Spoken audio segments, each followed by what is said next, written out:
Alam niyo po, naramdaman ko yung time na yung pastor ako pero may nagpastor po sa akin.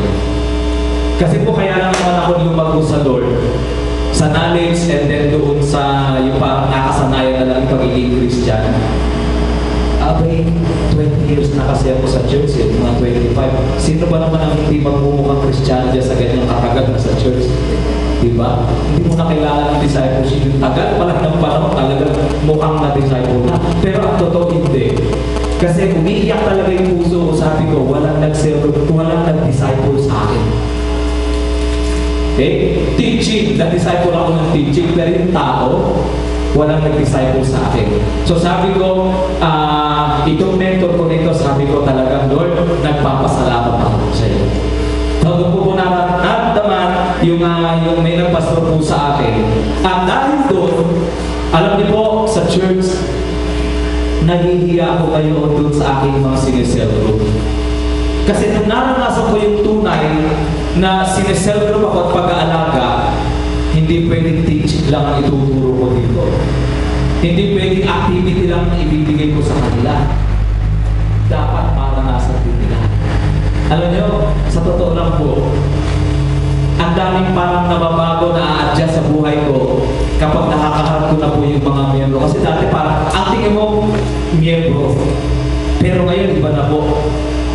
So, purihin po ang Panginoon. And then last is the teaching cell. Teaching cell. Okay, ang base po ng cell group ay ang Word of God. Okay? So, yun po ang nagiging sentro. Kasi naranasan ko na rin po, hindi ko alam kung naranasan po natin yung mga itinuturo po natin, minsan galing lang sa magazine. Galing lang sa magandang tip, how to groom yourself, tapos medyo ipapalikwas mo na lang sa spiritual. Di ba? Kunyari naman, New Year, ang gagawin mo ngayon, magtatapi ka ng New Year, tapos medyo ipapalikwas mo na lang sa spiritual. Pero ang totoo, hindi galing sa devotion, galing lang doon sa materials. Dinidevelop mo na lang. Pero ito po yung cell group na nakita ko na lumulusog ang isang cell group kapag yung itinuturo natin sa kanila ay hindi na teaching kundi pagtatanim na ng values. At dahil pagtatanim na ito ng values, wala na siyang format. Wala na siyang yung parang format. Upo kayong lahat, magtatanim po ako ng values. Makinig po kayo. Di ba? Wala namang gano'n eh. So minsan, ako nakapagtatanim lang ng Word of God. Pag nagkakape, paminsan may mag-meet kami ngayon, tulad ng isa kong, kasi dalawang kong cell group ko eh. Yung sineselect ko po yung mga kabataan, papabasahin ko po yung Bible, may babasahin po kami, and then from there, magkakaroon po ako ng isang question. Ngayon, ang nangyari, nakikita ko, sila, alam niyo, yung natatanim sa kanila yung Word of God, yung prinsipyo na yun. Okay, so dapat po, ganyan ang katangian ng ating cell. Kingdom cell, number 1, apostolic. Okay, and then prophetic, evangelistic, pastoral, and teaching cell. Okay, now, ano po ba ang cell group? Okay, pag sinabi po natin cell group, a small group of 4 to 15 people meeting once a week. Okay, 4 hanggang 15. Ano pa sa pag naging 3 lang? Baka po minsan pagkadaan lang. Okay? So, ibig sabihin, i-goal na po natin, no? 4 to 15 people meeting once a week outside the church with the purpose of winning souls. Okay? So, may purpose. Alam dapat natin yung purpose sa una, winning souls, mutual edification, building a community, to multiply, and to raise not just spiritual children, but also spiritual fathers. So, yun talaga ang goal natin. So, ibig sabihin, ako pala, doon sa cell group na hinahawakan ko ngayon, uy, teka, hindi pwedeng ganito lang sila. Okay? So, nasa isip ko po yun. Kaya nahihiya ako eh. Baka mamaya, lumagpas po yung naging 5 buwan na ang cell group ko, ganun pa rin. Isang taon na, ang cell group ko, ganun pa rin. Okay? So, ito po yung ibig sabihin ng cell group. Now, ilan po sa atin dito, bahagi po tayo. Meron pong bahagi tayo ng cell group. Kung meron pong cell group, may cell leader po tayo. Okay, 1, 2, 3, 4, 5. Okay? Ilan naman sa atin dito, tayo po ang nag-handle ng cell group. Ayun, marami-rami. Ilan naman sa atin dito, tayo ang nag-handle ng cell group, pero wala tayong cell group na inatin na tayo ang cell group. Okay? Okay, meron. Now, ilan naman sa atin dito, tayo na nag-cell group, pero tayo pa ang cell group. Amen. Diba? Yun po ang mas maganda. Okay, so ito po yung gusto kong makita muna natin. Kasi baka mamaya, magtuturo tayo ng cell, pero tayo hindi nakakaranas ng cell. Mas lalo namang nagse-cell na tayo, pero hindi naman tayo nasa cell group. Okay? So gusto ko pong makita natin yan. Now, 10 reasons why sell your life. Okay, una, you will understand the Bible better in a cell group. You will understand the Bible better in the cell group. Alam niyo po, nung ako po ay nagsalita minsan, may nag-invite po sa akin sa Quirino, sa Novaliches, nitong last lang po, December 27. Nagturo po ako, ginamit ko yung isang passage sa Bible patungkol po sa Pasko. Then sabi ko, ang Pasko is about the glory of God, kaluwalhatian ng Panginoon, hindi yung kaluwalhatian ng atmosphere na nararamdaman. So nung binanggit ko po yun, naging pagpapala po, maging sa akin din yung araw na yun. At pagkatapos, after 2 days, mayroon pong nag-message sa akin sa Facebook. Sabi niya, Pastor, salamat po ng marami. Ang ganda po talagang naging malaki ang impact sa aming mga tauhan, yung naging topic. Kaya naman po, Pastor, pwede ba, ano po bang ibig sabihin yung kaluwalhatian ng Diyos doon sa Pasko? Kasi hindi ko makita yung katuturan. Medyo malalim po kasi medyo yan siya inchik. Ngayon, ganito po, sabi ko, hindi niya makita yung katuturan. Now, napansin ko, tayo naranasan din natin, di ba? Pag may nagsasalita, meron na tayong gustong itanong, hindi natin maitanong kasi hindi siya. On the spot, sana mauunawaan na natin. Kaya lang, nakakaliyang magtanong. Why sell your life? Dahil sa Bible, mauunawaan mo agad ang Bible kasi napag-uusapan dito sa konteksto na small at kayo-kayo lang. Okay? Pwede mo itanong. Ako, naranasan ko na rin po yan, no? Pastor, ano ibig sabihin nito? Okay. So number 1, you will understand the Bible better in a cell group. Number 2, you will begin to really feel like part of God's family. You will begin to really feel like part of God's family. Noong wala pa po ako sa G12 noon, tapos nadidinig-dinig ko po yung patungkol sa cell. Ano ba yung cell group na yan? Ay, dyan mo mararanasan yung family. Ay, bakit ramdam din naman namin sa church yun no? Kaya pala namin ramdam yun kasi yung palang church namin ay isang cell. Ang liit. Ang tagal na parang kami lang. Kaya pala, isabi, hindi na kami nag-grow kasi wala tunay na layunin yung aming samahan. Nag-meet lang kami kasi may pastor. At kaya may pastor kasi may membro. Ganon.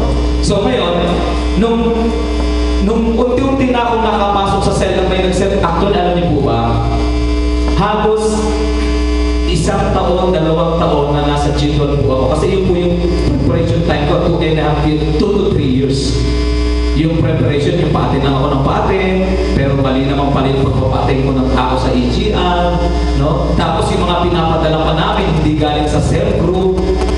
Ganun yun ganun yung mga karanasan namin noong una Pero alam niyo po nitong huli na, nung natapos na po yung, anong tawag doon?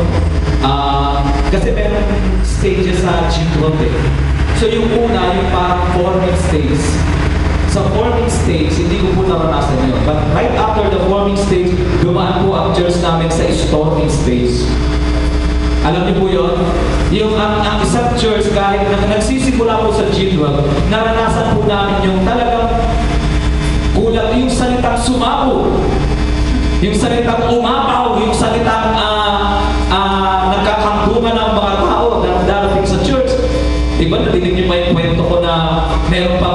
nagpa-reserve ka sa akin, Pastor, please, pwede po paki-reserve yung upuan ko kasi nauubusan na ng upuan. Alam niyo po, nung dumaan po kami sa storming stage, grabe, bumagsak po ang attendance. At meron po ako kinausap ng isang bagong-bago lang din. No? Kasama din natin, pumapasok din. Umangat, bumulusok. Sabi mo, so, isang bagay po na nakuha ako, kailangan pala natin ng mentor. Ganun ba? Okay. Dahil na ako lang po, paglipas po ng 3 months, naku po, naranasan nila. Sabi ko, Pastor, kamusta po? Hindi ko pa ako. Umalis na rin kami doon sa nilipatan namin. Masyadong malaki. Kasi yung palang growth na naranasan nila, kumuha sila ng bagong lugar na malaki. At pagkatapos naman doon, umalis-ulis sila po. Tapos sabi niya, Pastor, hanap ako ng mentor. Kaya po na, ikunin ko po siya kailangan ng mentor. So mga kapatid, doon, nung umatid po ako ng mentoring, hindi ko po naranasan na ako ay tinuturuan o parang nagpailalan. Hindi. Naranasan ko pong minahal at naging pamilya. At naging bahagi po ako ng self. At napakasarap din namang sabihin na ano yung kapag nagtuturo. Actually, sinabi ni Bishop kanina, oo nga, nakakahiya yun. Tuturo ka ng church, bro, wala kang church. Nakakahiya mo yun. So sa isang banda, hindi naman sila salamat na lang. May self-group ako kasi ginagamit ako ng Lord. Kaya higit pa po yung katuwa ko sa salamat na sinabi ko. Dahil nagtuturo ako, dapat may sarili ko. Yung tunay kong talagang naranasan, nasa loob ako ng self. Hindi po ako nagsesel dahil nagtuturo po ako. Nag-sell po talaga ako kasi nandun ko po nakita yung totoo na kailangan ng tao ang sell. And I believe kahit pastor kailangan ko. Okay? Next, number 3. Prayer will become more meaningful to you.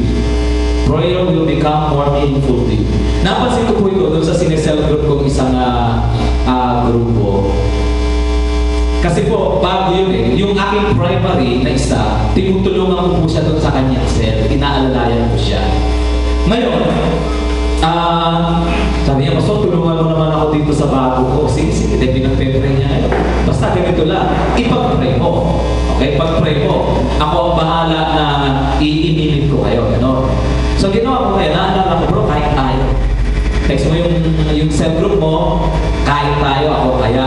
Sabi ko, gano'n, hindi po kami. Siguro, second time kung nakasama yung kanyang inaakay, na ano din yun palakura yun, katulad niya dati. Ngayon, eto na, kumakain kami ngayon. Napakasarap talaga ng pagkain na ito. Gano'n lang ako ng gano'n. Siyempre, tuwan-tuwan, libre. Talaga napakasarap ng pagkain na ito. Oo, sarap yan. Talagang, dito, alam mo, dito sa lugar namin, dito yung kainan na ito yung pinakamasarap. Ewan ko sa inyo, basta dito pinakamasarap. Saka ito lahat ito galing kay Lord, dapat pinagpapasalamat. Sige, dapat sabihin natin kay Lord, salamat po Lord sa pagkain. O sige, pumikit tayo. Sabihin mo kay Lord, salamat sa pagkain. Pikit ko agad kami lahat na gano'n.